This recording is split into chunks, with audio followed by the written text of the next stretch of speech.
What's good with everybody? Welcome back to Hope Views. Today we're going to talk about Kate, a Netflix film. Subscribe to the channel if you haven't so far. We're continuing to grow. We're continuing to do new things. We got Firearms Friday. We got movie entertainment news that comes out sporadically. Please stick around, catch all of that stuff, and let's go ahead and talk about Kate. So Kate got bad reviews and I don't understand why. I give Kate on my overall scale an 8 out of 10. Now, I must say that it's a very flawed, very weak 8. When I did my calculations, I kind of wanted to bring it down some, mainly because of the biggest negative, which would be the story. The story I give a 5 out of 10, and the reason why is because there's something about it that just didn't hit all the way. Not saying that the story wasn't intriguing and wasn't good, but it feels kind of, the word that came to mind was run of the mill. Like, we've seen all of this stuff before. Hitman gets poisoned, has a clock, and he had a race against time to figure out who poisoned him and get his vengeance before he go.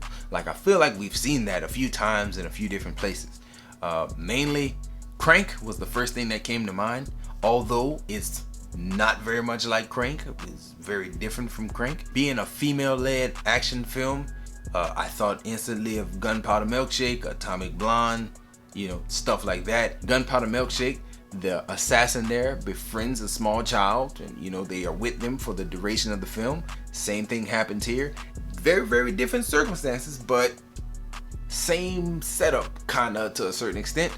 The double cross we see from one of the main characters in the film. Don't want to give that away, but the double cross is kind of, you can see it coming from a mile away, and it was not shocking or surprising at all. So that is why I would say that the story was probably the weakest element of the movie, but it was still very, very good. And again, I feel paced very well. You got a ton of well acted, well directed, well choreographed fight scenes bleeding into visuals. You have a very, very good performance from Mary Elizabeth Winstead. You have, again, great fight scenes, very sprinkled very well throughout. Lots of gunplay scattered very well throughout. And crucially important is like the makeup and effects that they use on Mary Elizabeth Winstead to show the poisoning and its effects on her, right down to the teeth coming out and stuff like that. All that stuff was very well done. So pace wise, visually, everything there was really, really strong. So I feel like that lifted a weaker, very familiar feeling story, if that makes any sense.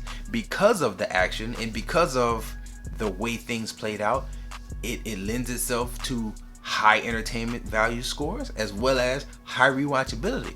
I didn't watch this one with my wife, but my wife is kind of an action junkie. She likes action comedy, and I would recommend this for adults. And I would watch this again with different people. I watched this, snuck it in right after a football game. So I'm like, yo, definitely would watch this again because the action in it is fire enough to get me to where, I can sit through this again.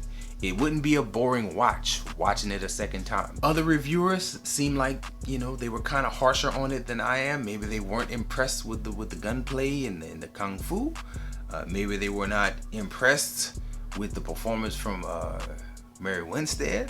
I thought it was a good performance. I liked the little girl. She played a very convincing, angry little girl. She was not overly capable. It was very realistic. I really liked the fights. I really liked the visual. Again, the degradation of her body throughout the film due to the poison. Very good stuff. I enjoyed it. I thought it was stylized very well. I think it's visually very appealing. So overall, I'm kind of hesitant to give that 8, because an 8 implies really, really good. I can see why people may have been harsh on it, but personally, week 8, it's not bad.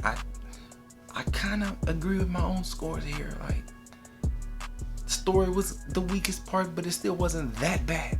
You still have a good time with it. So again, if you're an adult and you could take some strong, violent, R-rated stuff, give this thing a watch because it was good. It's probably one of the better things that you can watch in the next few weeks. I don't know if we're gonna get some very nice releases here in September, but this might be the one to look at as far as action and Netflix and streaming goes.